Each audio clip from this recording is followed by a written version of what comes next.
ফুলের পর ফুল ছুঁয়ে মৌমাছির ব্যস্ত যাতায়াত, পাশেই সারিবদ্ধ কাঠের বাক্স। ঢাকনা খুললেই দেখা যায় ভেতরে জমে ওঠা মধুর চাক, হাত বাড়ালেই আঙুলে লেগে যায় কাঁচা মধুর ঘ্রাণ। এই দৃশ্যই বদলে দিয়েছে এই মানুষের জীবনের হিসাব।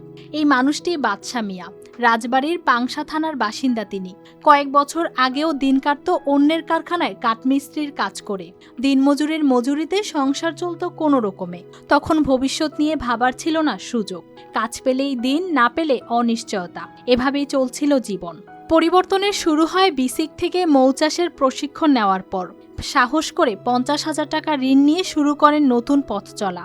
প্রথমে ছিল মাত্র 30টি মৌ কলোনি। ধীরে ধীরে অভিজ্ঞতা বাড়ে আত্মবিশ্বাস। পরিশ্রম আর পরিকল্পনায় আজ তার খামারে রয়েছে প্রায় 300টি মৌ বাক্স।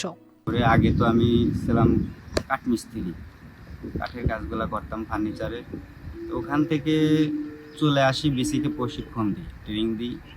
বিসিকে ট্রেনিং দেওয়ার পরে আমারে তারা কিছু সহযোগিতা করে, 50,000 টাকা লোন দিয়েছিল। ওই টাকা দিয়ে আর নিজের কাছ থেকে নিজের এলাকার কিছু লোকজন আছে, ওনারা সহযোগিতা করে আমার 30টা কলোনি কিনে দেয়। এই 30টা থেকে এখন প্রতি বছর আমি 1 থেকে 150 কলোনি বিক্রি করি। মধু বিক্রির পাশাপাশি তিনি সারা বছর সরবরাহ করেন মৌমাছি ও কলোনি। একটি কলোনির দাম 7 থেকে 10,000 টাকা পর্যন্ত। মধু বিক্রি হয় কেজি প্রতি 600 থেকে 1400 টাকায়। সব মিলিয়ে বছরে তার আয় এখন প্রায় 24 লাখ টাকা। এই কাজে যুক্ত হয়েছেন আরও 4 জন শ্রমিক। আসলে আমি এখানে প্রতি বছরই মধুটা নিই এখান থেকে, ভালো মধু।